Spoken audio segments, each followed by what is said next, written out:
Before we begin, I need to tell you something. This story is true. It was sent to me by a former security guard named Marcus, who worked the night shift at an office building in Toronto, Canada.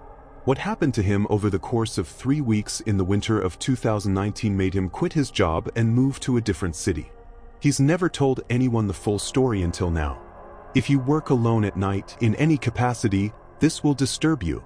If you've ever felt like you were being watched while completely alone, this will resonate in a way you won't forget. This is the story of Marcus, the night shift security guard, and the thing that watched him every single night. Marcus took the security guard position in November of 2019. It was a straightforward job. He worked the overnight shift from 11 p.m. to 7 a.m., 5 nights a week, Monday through Friday. The building was a standard 12-story office complex in downtown Toronto. During the day, it housed various companies, accounting firms, law offices, tech startups. About 300 people worked there during regular business hours. But at night, it was empty. Completely empty. Just Marcus, alone, sitting at the security desk in the main lobby. His responsibilities were simple. Monitor the security cameras. There were 32 cameras total, covering every floor, every hallway, the parking garage, and the exterior. Do hourly rounds. Walk through each floor, check that all doors were locked, all lights were off, everything secure. Respond to any alarms. And log everything in the security report. The pay was decent, $18 an hour, which was good for a job where you mostly just sat and watched monitors. Marcus was 26 years old, saving money to go back to school. The night shift worked perfectly for him because he could study during the quiet hours. The first week was uneventful. Boring, actually. He'd arrive at 11, relieve the evening guard, and settle in at the desk. The building was always completely silent after everyone left. Just the hum of the heating system and the occasional creak of the building settling. He'd do his rounds every hour, walking through empty hallways and dark offices, checking doors and turning off any lights that had been left on. By the second week, he had a routine down. He'd bring his laptop, work on his coursework between rounds, drink coffee to stay awake. The cameras showed nothing but empty hallways and dark rooms, hour after hour. Sometimes he wouldn't see another human being for the entire 8-hour shift. It was during his third week that things started to change. It was a Tuesday night. Marcus remembers because he'd just gotten back from his midnight round. He sat down at the desk, logged the round in his report, and glanced at the monitors like he always did. That's when he noticed something odd. On camera 17, which covered the 8th floor hallway, one of the office doors was open. He'd just been on the 8th floor 15 minutes ago during his round. That door had definitely been closed. Marcus stared at the monitor. The door was just open. Not moving. Not swinging. Just open, with darkness visible beyond it. He figured maybe the latch hadn't caught properly when he checked it earlier. Maybe the door had slowly drifted open after he'd walked away. It happens sometimes in old buildings. Uneven floors, worn hinges. He made a note to check it on his next round and went back to his work. An hour later, at 1 a.m., Marcus started his second round. He took the elevator to the 8th floor. The hallway was dark except for the emergency exit signs casting their red glow. He walked down to where that office door should be open. It was closed. Marcus stopped in front of it. He tried the handle, but he pulled out his flashlight and shined it through the frosted glass window in the door. Empty office. Desk, chairs, filing cabinets. Nothing unusual. He stood there for a moment, confused. He'd definitely seen it open on the camera. He was certain. But now it was closed and locked. Maybe he'd been looking at the wrong camera. There were 32 of them after all. It was easy to get them mixed up, especially when you're tired in the middle of the night. Marcus finished his round and went back downstairs. He sat at the desk and looked at the monitors again, specifically finding camera 17. The 8th floor hallway. All the doors were closed. He made a note in his log. Thought I saw a door open on camera 17 at midnight, but door was closed and locked during 1 a.m. round. Possibly mistaken about which camera. Everything secure. He didn't think much more about it that night. He finished his shift at 7 a.m., went home, slept through the day, and came back that night for another shift. But it happened again. Wednesday night. Marcus arrived at 11 p.m. like usual. Everything seemed normal. He did his first round at midnight. All doors closed, all lights off, everything secure. At 1 a.m., he was sitting at the desk when he happened to glance at the monitors. Camera 23. 10th floor. One of the conference room doors was open. Marcus felt a chill run through him. He stared at the monitor. The door was definitely open. He could see into the dark conference room beyond. He'd just been on the 10th floor an hour ago. That door had been closed. This time, instead of waiting for his next scheduled round, Marcus immediately got up and took the elevator to the 10th floor. He wanted to catch whatever this was. Maybe there was a draft in the building causing doors to open. Maybe the cleaning staff had left something unlocked. He stepped off the elevator. The hallway was silent and dark. He walked quickly to the conference room. The door was closed. Marcus felt his heart rate increase. This wasn't right.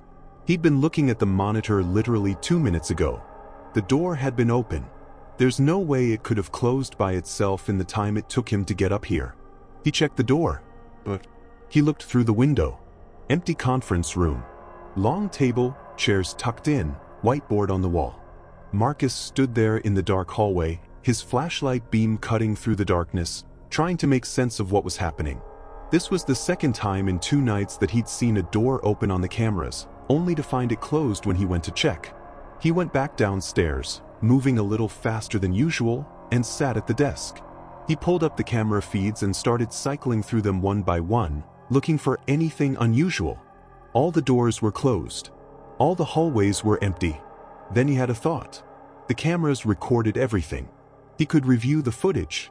Marcus pulled up the recording interface and selected camera 23 from about 10 minutes ago. He watched the timestamp count up. There was the hallway, all doors closed. Then, at exactly 1:02 a.m., the conference room door started to swing open. Slowly, like someone had pushed it from inside. But no one came out. The door just hung there, open for about 90 seconds. Then it started to close. Slowly, until it was shut again. Marcus rewound it and watched again. The door opened by itself, then closed by itself. He felt the hairs on the back of his neck stand up. This wasn't a draft. This wasn't a door with a bad latch. This was something else. He checked the recording from the previous night, camera 17. He found the timestamp around midnight. Same thing. The door slowly opened, stayed open for a few minutes, then slowly closed. Marcus sat at the desk, staring at the monitors, a cold feeling settling in his stomach. Something was in the building. Something was opening doors. For the rest of that night, Marcus watched the monitors obsessively. He barely blinked. Every few minutes, his eyes would dart from camera to camera, looking for movement, looking for doors opening. Nothing happened. Every door stayed closed. Every hallway stayed empty. But Marcus couldn't shake the feeling that he was missing something. That while he was looking at one camera, something was happening on another. At 4 a.m., he did his round. He moved through the building faster than usual, checking each floor quickly, trying not to think about the doors that had opened themselves. The building felt different now. The silence felt heavier. The darkness in the corners seemed deeper. When he got back to the desk, he made a decision. He pulled out his phone and recorded the monitors. He wanted proof. If another door opened, he'd have it on video from his phone, separate from the building's security system. Nothing happened for the rest of that shift. Marcus went home at 7 a.m., exhausted and unnerved. He tried to sleep but kept seeing that door slowly swinging open in his mind. Thursday night he came back. He'd considered calling in sick, but he needed the money, and part of him wanted to understand what was happening. He wanted answers. His shift started normally. First round at midnight, everything secure. He sat at the desk and watched the monitors, his phone ready. At 2:17 a.m., camera 9 flickered. Just for a second. When the image came back, one of the office doors on the 4th floor was open. Marcus grabbed his phone and started recording the monitor. The door was open, darkness visible beyond it. He watched for 5 minutes. The door didn't move. Then, at 2:22 a.m., he saw something that made his blood run cold.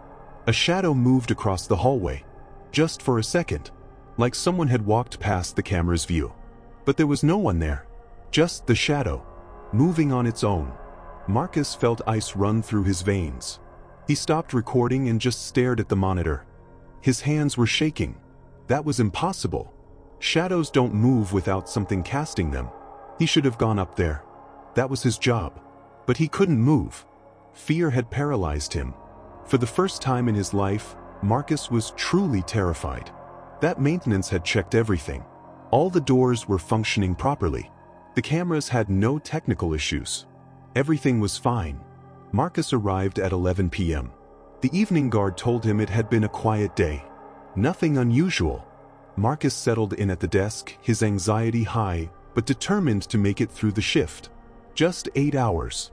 Then he'd have 2 days off to figure out what to do about this job. His first round at midnight was uneventful. All doors closed. All lights off.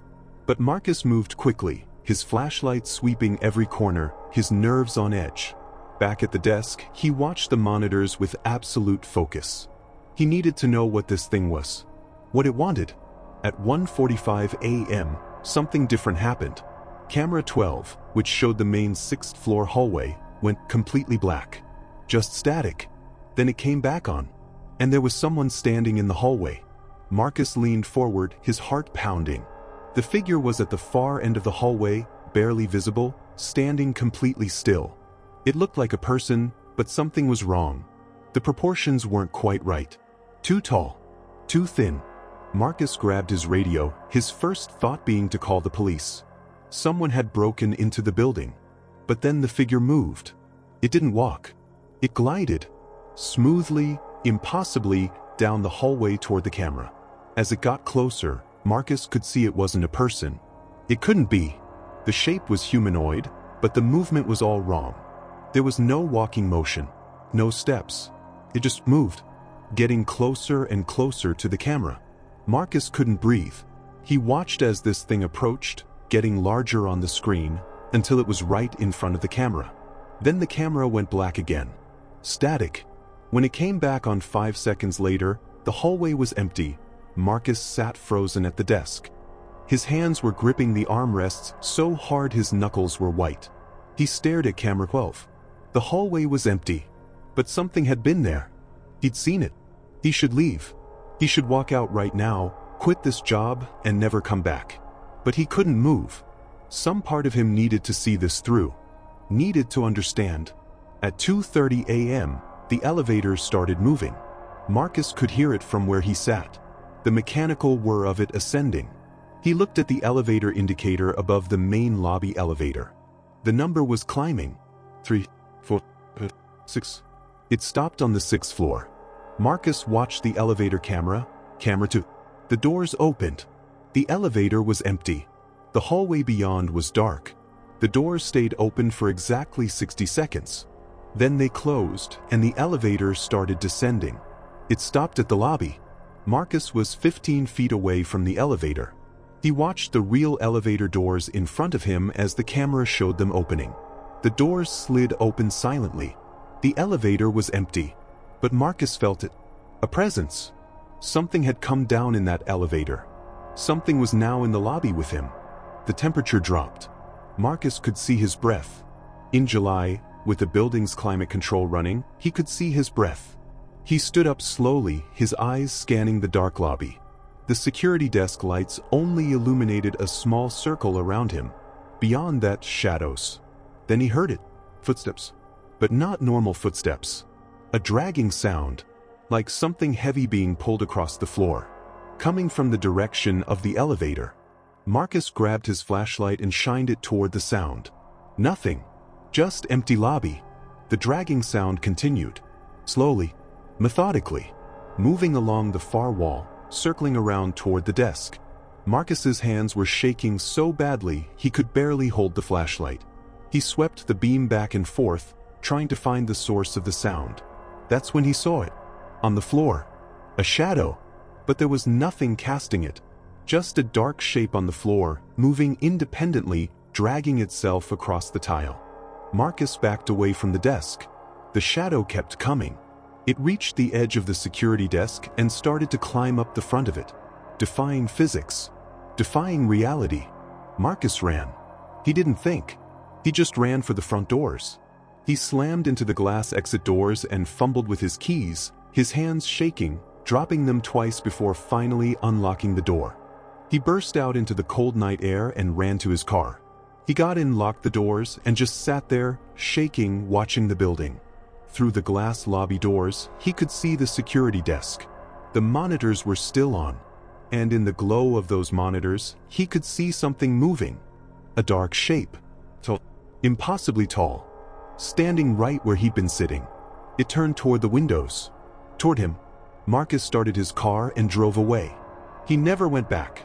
Marcus called his supervisor the next morning and quit over the phone. He didn't explain. He just said he couldn't work there anymore. The supervisor tried to convince him to stay, offering more money, different shifts, but Marcus refused. He moved to Vancouver 2 weeks later. He got a job doing data entry, working from home. He never worked security again. He never worked nights again. But here's the part that Marcus still can't explain, the part that haunts him to this day. 3 months after he quit, he got a call from his old supervisor. The man sounded shaken. He said they'd found something when they were finally reviewing the security footage from Marcus's last night. The cameras had recorded everything.